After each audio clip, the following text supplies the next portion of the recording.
A very good afternoon to you. Thank you so much for joining our webinar today. We're going to be talking about membership of APM in the context of higher education. And I'm really pleased today, once again, to be joined by two people from slightly different backgrounds working in that university space. So we have Ritu Kansal, who works as a project professional at University of London.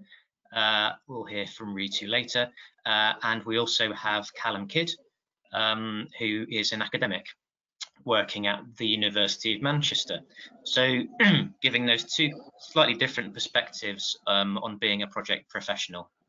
So what I'm going to do is speak very briefly today about membership itself, but I know that you're more interested to hear from our practitioners today about their experience of membership and what it gives them, complementing the work that they do. So firstly, there will be a tiny bit of Slido action today. I think our first Slido question is open at the moment, and we're just asking you, who are you? So are you a practitioner, an academic, or do you do something else? That's open right now. At the end of the session, I'll put some more Slido questions up, which you can answer, please. So firstly and briefly, for those of you who aren't familiar with APM membership, this is the landing page for it. And there are different levels of membership open to you according to the stage you're at and the experience that you have as well. So for those of you who are at university, your students can become a student member at no cost. For those of you in practice with experience, you're probably going to be looking at full member, which is known as MAPM by its designatory letters. And then as people go further and deeper into their career, they might want to think about becoming a fellow, or equally, they might want to think about becoming a chartered project professional. So there are different ways to get to this full membership level, which is the one that Ritu is going to be talking about and Callum is going to be talking about, and that is known by its letters of MAPM. There's the experience only way, which will require you to have 5 years of project experience. There's the mixture of having 3 years experience and an accepted qualification, which you can find on our website. And those accepted qualifications do include accredited degrees with APM, or you could go down just the accepted qualification route, which again you can find on the APM website underneath the membership space, which I just showed you a minute ago. So one of the important points to flag is that this is an option that is open to academics as well as practitioners. It's not the case that you have to be a practicing project professional. You can be an academic, and the guidance notes lay that out in some detail for you. So that's a quick hop, skip and a jump through the two different pathways to full membership. The benefits of full membership I will leave Callum and Ritu to talk about for the most part. So for now, I'm going to take my camera off and I'm going to go back to the top slide just with my guests' names on. And Ritu, if you'd like to give a bit of your experience of why you went through to full membership and what the benefits are from a practitioner point of view, that would be fantastic. So over to you. Thank you very much, Casper, for the kind introduction. And so last time we spoke a little bit about the benefits of having membership of a professional body such as APM, and building on that, I would say one of the biggest benefits for me has been having that sense of belonging to a project's professional community. This is especially strengthening more and more in the UK now. And the letters are also increasingly recognized if you work with international stakeholders. So I work for a very international organization and a very international department in the University of London. And it's always really great to have the post-nominals, for example, to give credibility to my work and experience as a project professional. And quite importantly so, as I'm working in a sector where you won't have traditionally associated project professionals to be such an active aspect. This is, of course, changing now as we have more cross-fertilization of ideas across departments.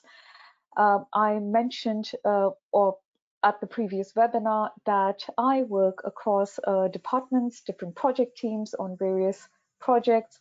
So APM membership also is actually a really good conversation point.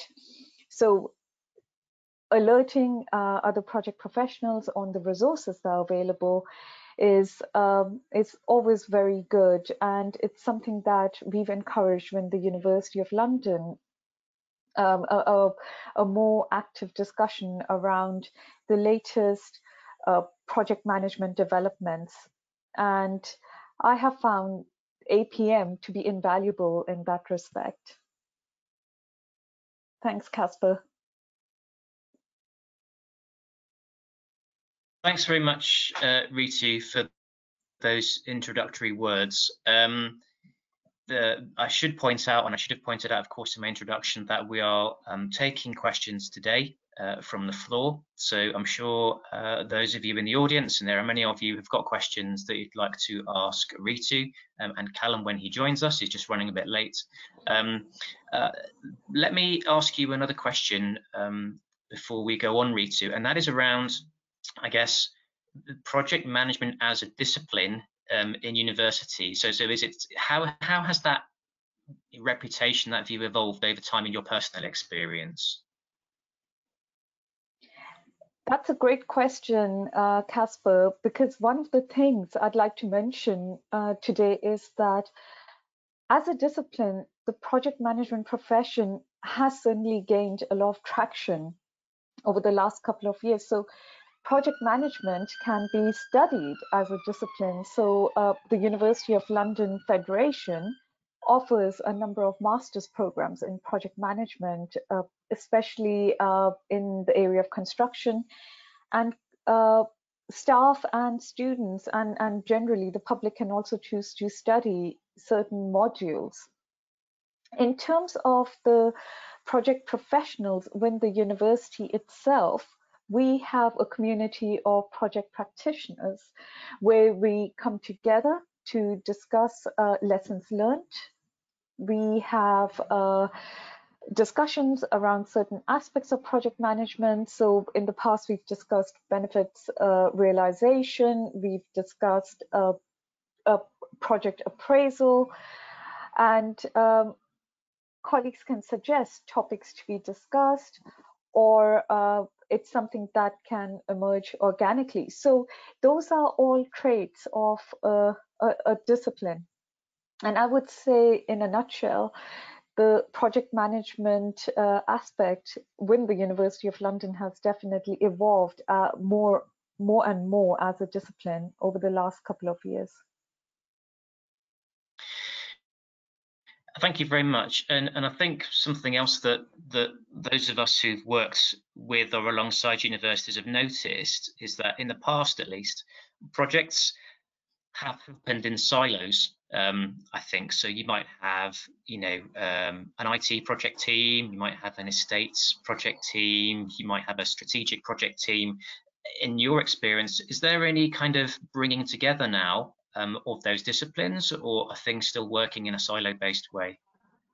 Oh, I would say definitely the latter. So I would say most of my projects actually are cross-departmental. So I've got a current project which is focusing on the student to alumni journey. And it is looking at how to enhance that experience. And I am working with the tech team, the comms team, as well as the data analysts. So in no way, shape or form, I can say that I, as a project professional, operate in a silo. Neither do my colleagues who are managing or leading on projects. Great, thank you. That's Feels like the right kind of answer for today's session. So thank you very much, Ritu, for that. I've had a question come in from Nadia, and it's about professional qualifications. So I guess on the one hand, we've got membership of professional bodies, and you've got a plethora of project management qualifications out there. Can you give us a flavour of the kind of benefits of membership versus qualifications, and some of the recognition around qualifications as well, at least in your experience? So I am someone who does value qualifications as well as membership. So I would say if so qualifications, firstly, I'll just say that qualifications do come with a certain level of commitment towards studying, then applying what you've learned, and it's knowing why you are actually aiming for a qualification. It could be that it is actually a requirement for the job you do.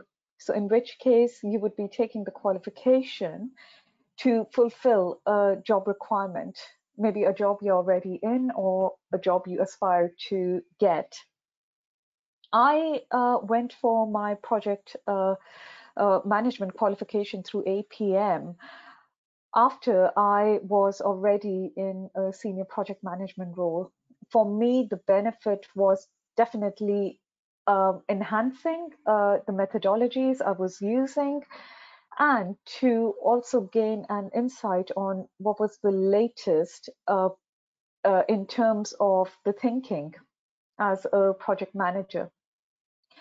Now, having APM membership after that was pretty much a given for me, because I gained so much out of actually studying for the qualification and then passing it, that I wanted to basically keep current. So I made that investment in studying for the qualification. So the next step, logical step for me, was to maintain that learning.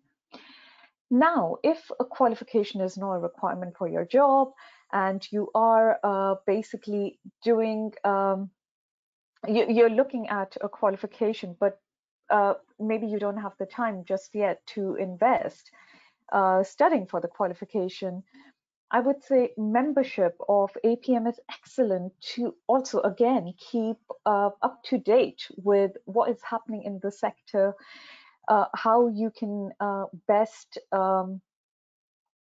keep, apprised of even, potential job opportunities.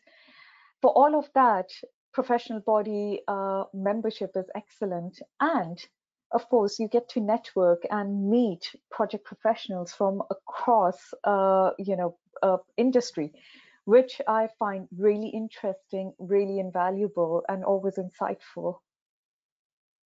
Thanks very much, Ritu, for that. And certainly professional bodies do bring that knowledge and networking build to anyone, wherever they're working in whatever sector.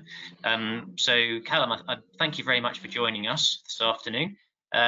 We've heard a bit from Ritu about the kind of project practitioner experience in HE, but I wonder if you wouldn't mind just giving us a summary of being a member of APM as an academic in HE, and what that gives you and what it gives the institution as well, please. Hi, thanks, Casper. Can you hear me okay now? Yes, loud and clear, thank you. Brilliant. Sorry for the technical problems. It's the gremlins are always there. That's part of the basic IT rules for engagement, isn't it? Thank you, everybody. Nice to catch up with you all. My name's Callum Kidd. I'm the Discipline Head of Education for Engineering and Project Management at the University of Manchester. So within the School of Engineering, we have quite a large group of academics. We have 18 full-time academics. We have recently just appointed 8 part-time academics to assist in the delivery of our full-time programs. And because we have a very large MSc course, which this year is actually quite small, it's 317. But it has been as high as 425 in the past. We have a lot of external assistants. So the external assistants tends to be people that are part-time tutors with the University of Manchester, or indeed retired members of academic staff from other institutions. So it's quite a large enterprise, and we've had a large presence in the School of Engineering for a long time. But I have to say that in the past we've always been seen as an assist. We've always been seen as part of an engineering program, and I think for the first time in the last 5 years or so, we've seen an emergence of the growth of professionalism in project management. And it's really nice to see that in a School of Engineering where we've always been part of a chartered engineering type activity, we're now being considered more as an equal partner. And I think that's really important. I think we've seen a rise, of course, in chartership with APM in the last few years in industry and business sectors. But I think we're now starting to see that impact in education. And it's really nice to see that we're being seen as a chartered body with a body of knowledge that adds value to other chartered activities. And I've got a lot of good feeling back from colleagues and members of staff that for the very first time, and I've been there 20 years, but for the very first time, we're now being seen as a chartered discipline that adds value. And there's an awful lot of engagement across the university now with people asking, how do I join APM? And I haven't seen that ever. I think in the last 2 years, we've started to see a lot of people asking, what can they do for me? How do I get more information? How do I get chartered? I mean, that's the next challenge. I guess this conversation is about trying to encourage academics to be members. But the next challenge for us is how do we get chartered academic members? But it's really nice. I've got a warm buzz, I think, in the last 1 to 2 years of people asking about APM, whereas before we were always seen as being a professional body, but in what context? And I think chartership has had a massive impact. We engage a lot with industry as well, and I think that part of that is that because we're engaging with industry, and industry and business sectors are now starting to take very seriously the option of chartered status and PM, they're starting to ask us, how do your programs help us as practitioners to get chartership? So I think that the overall momentum has started to really pick up now. I would say that of all sectors, education has probably been the slowest to engage. And part of that is that it's been uncertain as to what it means to us. I think it's really important for academics to take up the option of chartered or corporate membership. So just to become members of the APM, because it shows commitment. It shows a commitment as individuals to a professional body. It's important, I think, for APM to encourage academics to be members. And once we get that level of momentum going, I think we'll find an awful lot of people that will be very interested in progressing through to fellow or to chartered or both. But I think the momentum's starting. I think it's there. My encouragement to academic colleagues is we need to support our professional body. It's critically important for us to have a voice. It's critically important for us to have focus. It's critically important for us as academics to promote things like the body of knowledge within our academic community. I've used it for the last 3 years. I've used the APM BOK for the last 3 years as part of my undergraduate teaching. And it provides structure. But the other thing it provides, of course, is if you teach in an engineering school, and I'm sure every other school is the same, but from an engineering perspective, the other chartered bodies quite like the fact that their students are studying something that could lead to chartership for them. So, for instance, I teach on the 2nd year undergraduate civils program. I teach a unit on project management, and I make the students very aware that there is a chartered body for project management. Most of them are only aware of their own civil engineering chartered bodies, but they quite like the fact that post-graduation, when they go out to work, in civil engineering, there's going to be a huge percentage of them are going to be working in project management, whether directly or indirectly. But when we get reviewed every 5 years for reaccreditation from the civil engineers, the Institute of Civil Engineering, they quite like the fact that we're teaching them professional skills that are validated and directed by another chartered body. So the knock-on effect is great. And my fear is that we can go around in the academic community for years and claim academic governance and academic providence and teach all the really interesting things that we all want to get involved in. But aligned to that, we really have to take a stand and support a professional body. Because if we don't, we have an impact on the future of project management. We want it to be a positive impact, not a negative impact. So I think it's critically important for us as academics that we promote what we do and be part of change. And that's the other thing. It's very easy to stand on the outside and say it doesn't do what we want it to do. Well, if it doesn't, then get involved and change it. You can only positively impact change if you're part of the process. So I think we have a long way to go in terms of the relationship between APM and HE from a teaching perspective. There's a lot of good stuff happening in research, but that can only come about by academic members of staff taking up the challenge and getting involved with APM and having a voice. Don't stand on the outside and say it's not there for academics, it's more for practitioners. If you feel that, then get involved and take the challenge. I've been involved with APM for a long time, and I sometimes feel that I'm a lone voice, certainly in my institution, but I'm making it very clear to colleagues that it's really important for them to join as members. Most academic institutions will support a membership of one professional, at least one professional body, and pay your fees. It's a no-brainer.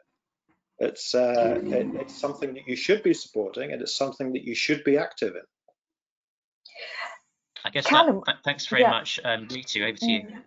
Yeah, no, thank you very much. No, totally echo what Callum said. Firstly, definitely, I definitely use the book of knowledge as well, and it's like this reference guide, and it has such amazing links to different resources, which are always really helpful during your study for qualification, but also as a professional. I find the advice in some of those resources for my own projects have been really sound. And actually, the added benefit of the qualification is you get a study guide that is so thorough and so full of useful information that maybe just for that, it's actually worth doing the qualification to have access to that wonderful resource bank all in one place. The second point, actually, I was going to mention, as Callum already mentioned, the support from your institution for a professional body membership. And in fact, in my organization, evidence of support for project professionals has also come by way of support for a second professional body membership. And so at the university, this has been so encouraging. Colleagues and me, we've all been supported by the organizational staff development team to actually sign up for a second professional body membership as well. And of course, there's support for getting the qualification as well, which is brilliant. And very much the point about project management being respected and treated as a standalone discipline is reflected by accreditation, APM accreditation within existing programs, and also having project management degrees available if somebody chooses to do so. Over to you, Casper. Thanks, Ritu. Thank you. I've just had a question come in about, you mentioned that there's support from the university to, to get you engaged with more than one professional body. Can you just confirm that the support you get is financial, or is it some other kind of support? Usually it's financial, it's the membership fee. So usually there's full or partial funding available for a second professional body membership. In terms of other support, staff can get study leave to study for the qualification, and of course you can you get the 5 days, 4.5 days for an APM program and half a day for the revision, and then time to sit for the exam. So that support also comes by way of time to do your qualification, and also the cost of completing the qualification and the exams. Thanks very much for answering that question. And one of the key points that I certainly talk to people about when it comes to membership is the networking space. The ability to meet people from different sectors and to exchange those points of view. I mean, from two quite different perspectives, Sarah, is your university supportive in that, or is it just here's the money, do what you want?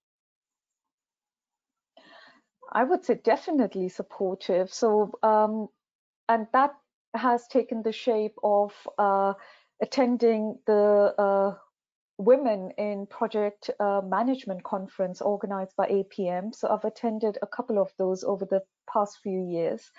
And so that very much has a big networking across industry element to it. And I can engage in webinars and events. So I have not felt restricted in any way, shape, or form to inform myself of what is going on in another sector. So it's been, I would say it's been very much encouraged, if anything. Thank you. And how about you, Callum? Is there time in your academic calendar to Oh, absolutely. It's critically important for us to engage as academics with the outside community. Otherwise, we get very insular. So we're always encouraged to go out and actively meet stakeholders. And one of the things that we've been very successful in doing over the years is engaging with the local branch community. We have a unit on our full-time MSc program that is predominantly based around the BOC and is assessed by the students developing and managing a project. And the local branch award a prize. I think there's 3 prizes to that unit. And the presentation evening coincides with a branch event. And one of the things that in normal times, because we're not on campus at the moment, but in normal times, one of the things that universities have in abundance is rooms, especially in the evening. And we have been very supportive of the local branch for many, many years in providing rooms. And it's a joint activity, really, because what we do is we give the rooms to APM for the branch meetings, but we try and load students into those to give them a good insight into what professional project management is all about, but also to meet the local branch. And what we find is that from a branch event, that it's the most attended events for the local branch, because the practitioners in the local branch quite like the fact that they're coming to meet students. And the presentation evening is regularly attended by 100, 120 local branch members, which is fantastic. We have 300 students there, 300 plus students, 120 people put on a buffet in the evening, and it's great. And we all gain from it, because members of staff are actively encouraged, even those that aren't project managers. We advertise it across the whole School of Engineering. Our head of school turns up. We have directors of research and teaching and learning there. And it's a great opportunity for us to showcase APM, but also for our students to get the benefit of meeting practitioners. And a lot of those branch members keep in touch with the students. The students tap them up. I mean, the students are shameless. That, you know, in my experience, especially master's students, they're absolutely shameless when it comes to making contacts, much more so than we are. I think as adults, we tend to have a certain amount of restraint on asking people for things. You want to develop a relationship. We have students that will openly say to organizations, how can I get involved with you to do my dissertation? And you know what? Quite often it works out. And I think it's brilliant. I think it's a great event, but it's something that we need more of. We shouldn't just be doing this once or twice a year. This should be an ongoing series of events where we encourage academics and students to engage with a broader practitioner audience, and APM is the place to do it. And it's up to, although APM is the place to do it, I'm not expecting Casper to set up these sorts of relationships at every institution. It'd be nice if he would, but I know he's only human, and I know that he's only got so many hours a day. But it's up to us to do that, and that's why I'm so passionate about getting more academics involved. If you're an academic working in an institution where you have an undergraduate or a postgraduate delivery in project management, the simple question is, do you think that your program would benefit from engagement with business, industry, or other sectors engagement?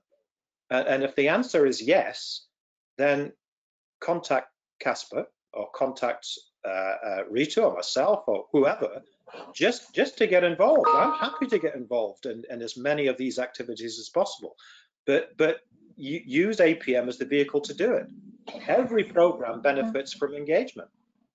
Absolutely, and actually, all really, really great points, Callum. Absolutely agree.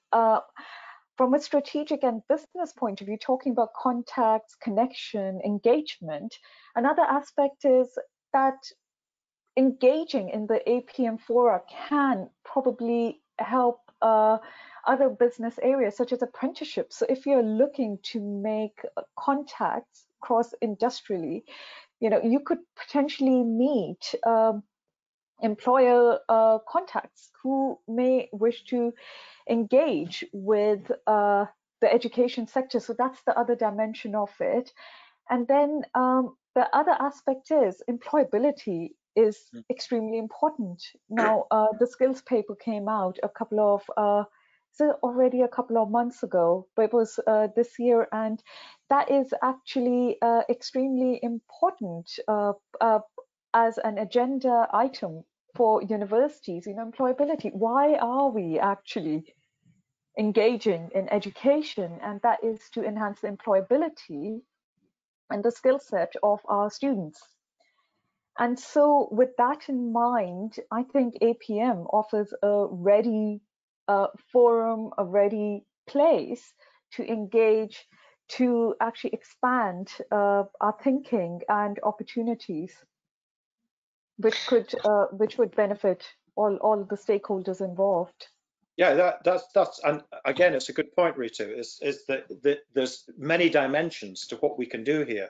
One of the things I'm engaging with Casper at the moment is that for next year, it starts from September onwards, the undergraduate teaching we do, in second year we teach project management. So I teach the civils section, and I have a colleague that does the mechanical engineering and aero.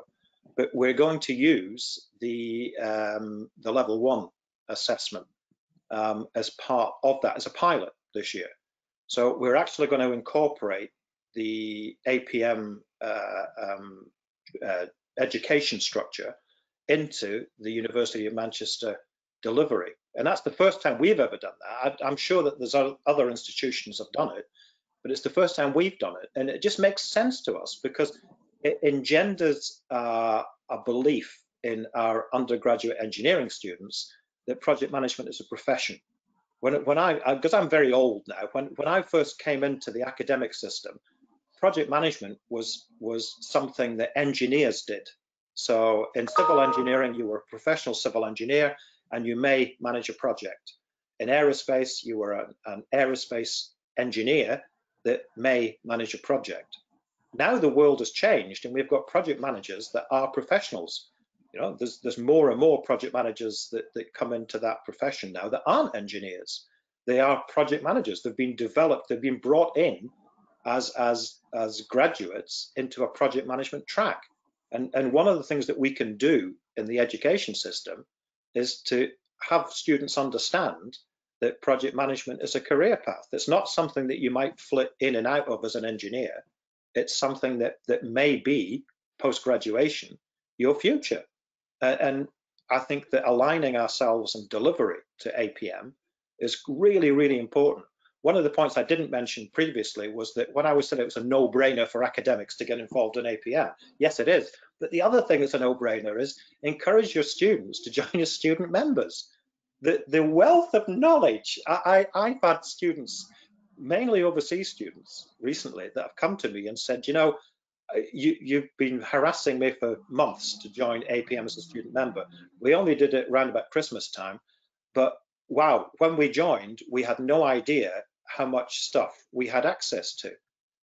Publications, research literature, of course the body of knowledge, but it's everything around that that enhances. So it's a multifaceted perspective. We need to encourage our students to join as student members.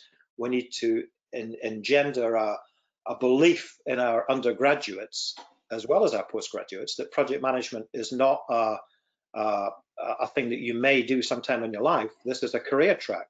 As academics, we've got to get involved because it just makes sense for us. It's our professional body, but it gives us a level of engagement to meet an outside community. Just as a quick example, I'm taking up a lot of time here, sorry, but one of the things that I always think of as a great success story from our perspective is that in 1999, I was brought into the University of Manchester to develop a new MSc program, a professional development. And the idea was that we would aim it at people that were already in project management. And our one big supporter at the time was Rolls-Royce. And I met the head of Rolls-Royce project management, Mike Brown, through APM. And the professor at the time of project management at Manchester was Peter Morris, who was the author of the APM Bot 4. So it was APM that brought us all together.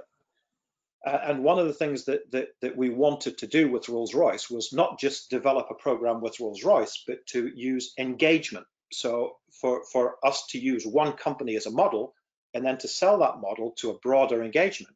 And we did that through APM. So again, the level of engagement with APM was inherent in the success of that program. And when we're trying to sell what we do to the university in financial terms, bringing Rolls-Royce into the program brought many other companies into that program. One of the other companies we brought in was BP. Now, 20 odd years down the line, the two big successes we have in research at the University of Manchester is that we have the Royce Centre for Engineering, which is a £75 million research centre. And that was really brought about by the connections that we made in 1999 with the senior technical team in Rolls-Royce. The other big success is the new BP Materials Centre, which is a £100 million research centre at the University of Manchester. And that was, again, through engagement of bringing BP into the postgraduate project management program that way back we met through APM. So if you want to see the value to our university of making the right connections through professional bodies, there's lots of examples out there. We have two great examples. The two biggest centres we have in our engineering school were brought about in 1999 and 2000 through networks that we created within APM. Thanks very much, Callum. That's great. And it's interesting to sort of contrast the practitioner perspective of Ritu with the academic perspective. And I think there's a sense of academics playing a bit of catch up with the students in terms of getting that engagement. And so I guess, you know, it's thinking, what's the tiebreaker really to encourage those academics to go, you know, does my university support? Because we know it's a bit of a mixed bag out there. Some universities do support one, some support two, some don't support any. Hopefully, you can make the business case to encourage universities to do that, and then sell the benefit to colleagues of this is why it makes sense to do, rather than it's a tick in the box. And it should never just be a tick in the box, should it? No. Excellent. Okay. Anything else that you wanted to raise that you've not had a chance to do yet, as I go through the questions to see if we've got any outstanding questions that have come through? I think one of the things I would basically add is, so even when you're looking at the practitioner perspective and the academic perspective within the university, they are actually, again, not working as a silo. So they do actually complement each other.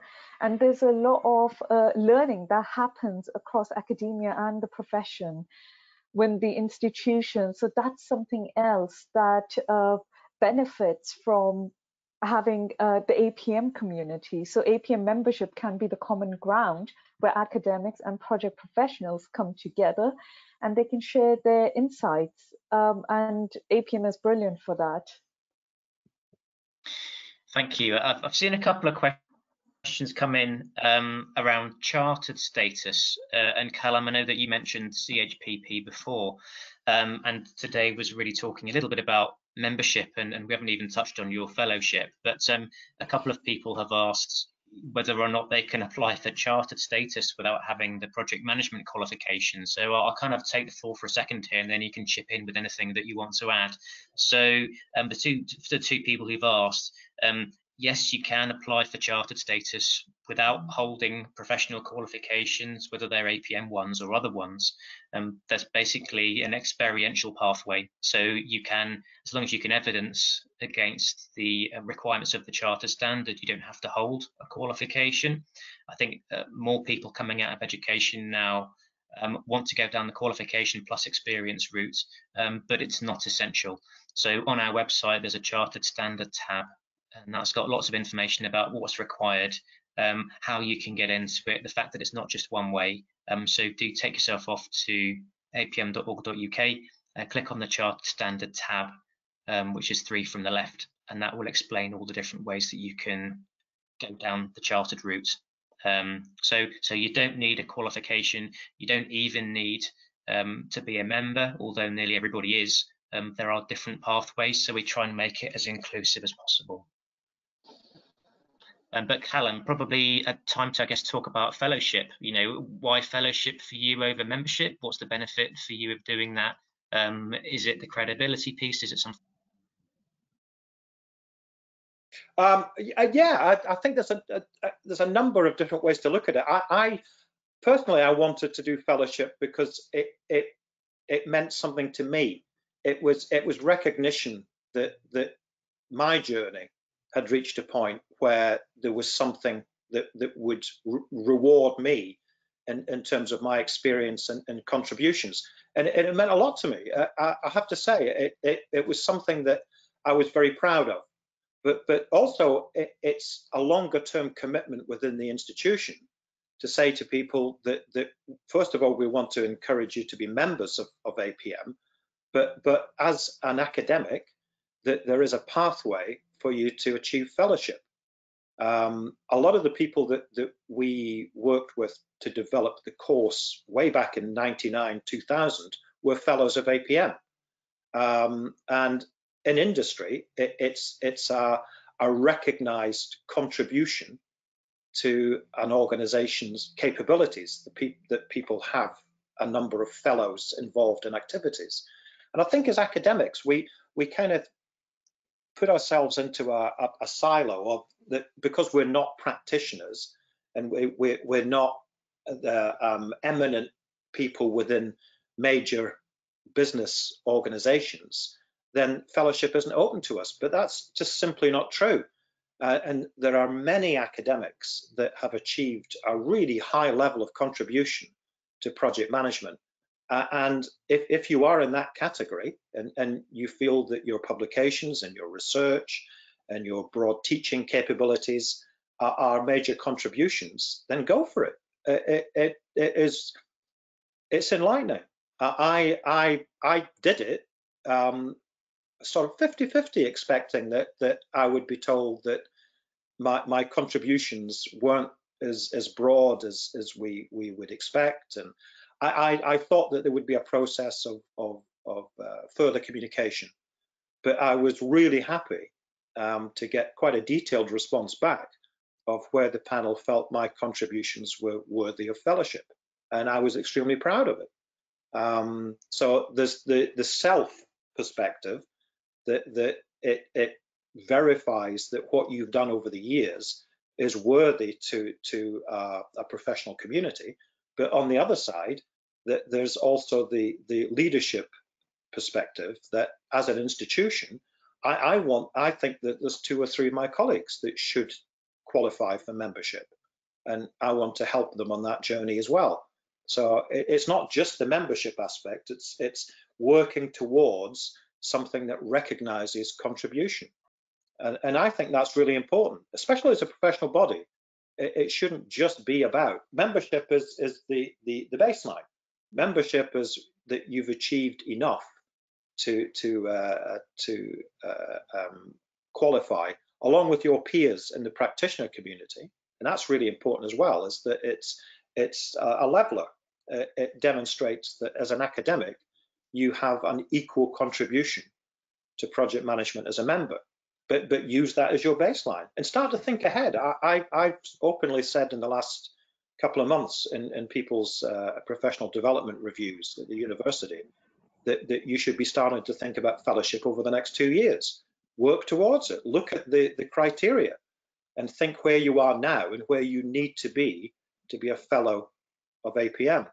We have an annual return that we have to supply to the Engineering Council every year on our staff, and part of that is CPD.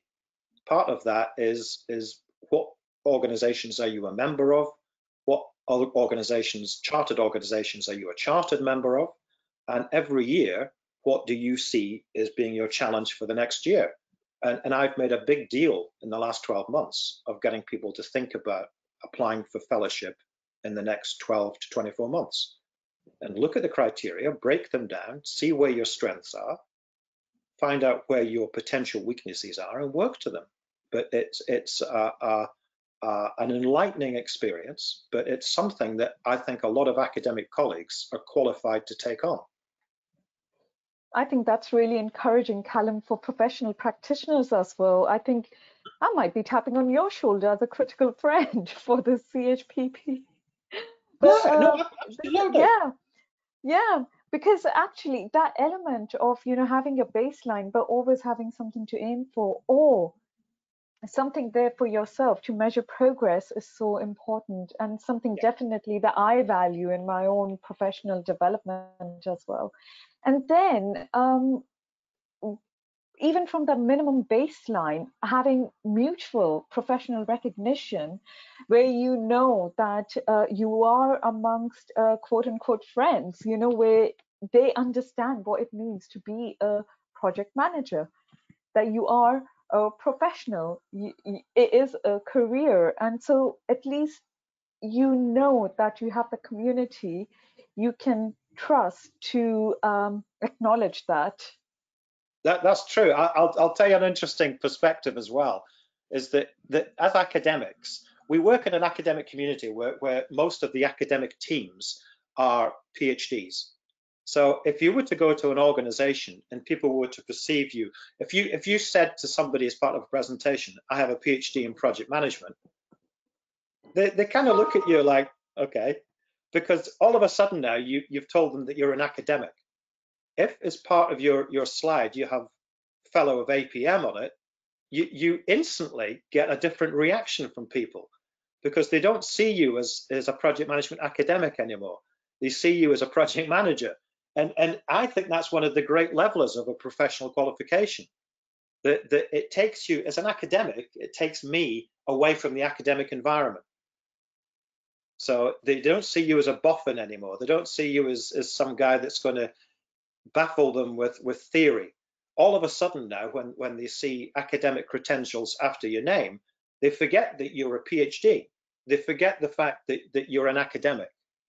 We live in a social bubble. We've lived in a social bubble for a long, long time, much longer than COVID. And our social bubble in academia is our world where we are active researchers and teachers. So lecturing and research delivery is that social bubble. We need to, it's not bursting the bubble, it's expanding that bubble. And to do that, you need people to respect who you are. And I think that the professional qualifications, the chartership, the fellow, and membership grounds the fact that that's what you have in common with the practitioner community. You have a professional body that your members or fellows are chartered within. It's a great leveler, trust me. I mean, it sounds like you have the best of both worlds, and it gives another meaning to we are in this together. Yeah, no, absolutely. And I think that I keep getting back to the point that the only people that can change the APM relationship with academia is academia. If we see our social bubble as being quite tight, then that's what it's going to be. We need to embrace, we know that we need to embrace it with industry and business. We're doing that, but we also need to embrace it with our professional bodies. And once we have all of those within the one social bubble, we all gain from it. APM gains because it has a stronger representation than academia. Academia gains because we have goals and objectives professionally as well as academically that we can proceed. Industry gains because they have a strong professional body and an academic community that's doing research and further teaching in areas that will maybe in the next 10 years form part of the next BOC. Who knows? I think on that point as well around, you mentioned membership, fellowship, chartership.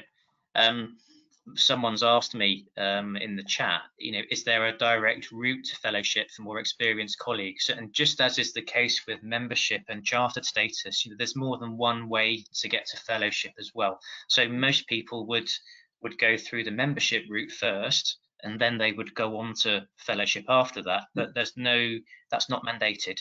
So for those of you in the audience who've got 10 plus years project experience, then you can apply straight for fellowship if that's what you want. As I say, most people would go down the MAPM route first, but it's another example of there being more than one way to skin the cat. That's absolutely right, Casper. And the other thing that you've got to remember is that you don't actually need to be an existing member to apply for fellowship. As part of your application, you'll be asked to join, but you don't. Not only do you not have to be a member, you don't have to have any engagement at all. There's lots of people that I've encouraged over the years to apply for membership that have had no prior connection with APM. So it's really important that we encourage people that may not be aware of APM's breadth and development. They know they exist, but they've not had any active encouragement to join before. Yes, thank you for that. Alan has written a question here, which I can answer in a minute, but I'll get your thoughts on it as well, Callum. So, which is higher, a master in project management or CHPP, chartered status? Oh, interesting question. Interesting question. I would say that the ideal model for me would be people that may be existing project managers, using a master's degree as a way of enabling your professional development, and then starting to think about chartership. So I don't think it's a matter of hierarchy. I think it's a matter of process. And from the programs that we run, I would hope that all our MSc graduates with appropriate experience would then seek chartered status. There's nothing stopping you being chartered and then coming in to do an MSc. So that's where it's kind of difficult to do the level. I'm not aware of any of our students that are chartered currently, but I know that a lot of our graduates are seeking chartered status. So I would think that the MSc is an enabler rather than as a prerequisite or a post chartered status. I think that the goal should be chartered status. Yeah, I'd agree with that, and the reason I'd say that is that chartered status has so-called recognised assessments, which tick the technical knowledge box of being a chartered project professional, and some of those recognised assessments are master's degrees in project management. So for me, it's, you know, you gain the knowledge through the degree, and then you build your experience afterwards, and then that equation should equal CHPP. So that's probably how I'd pitch it.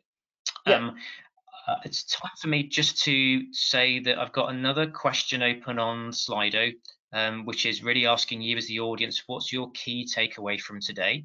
And we've got a couple of minutes to look at that. So I'm going to leave that open just for a minute or two.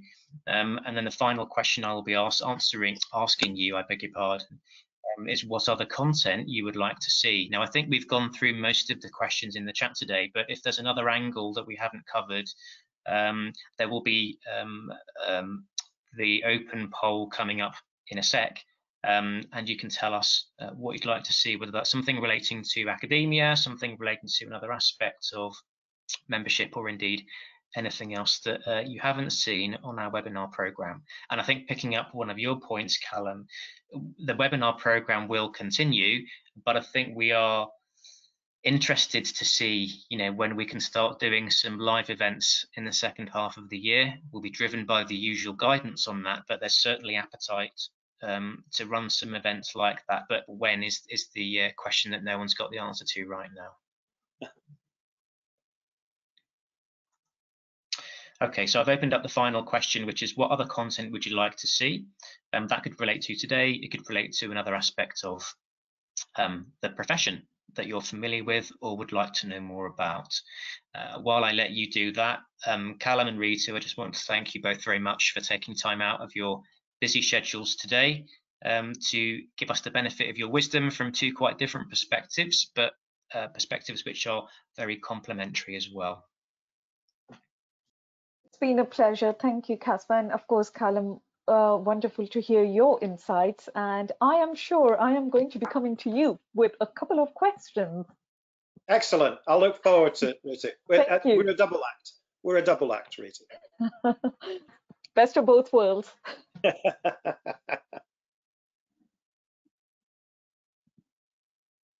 Okay, well, I shall leave the final question open on Slido, so you can chip in your responses as and when you'd like to. But I'd like to bring today's session to a close to thank Callum and Rita once again, and to thank you all, of course, for taking time out to support the webinar. So I wish you all a very good afternoon. Thank you. Thank you. Thank you.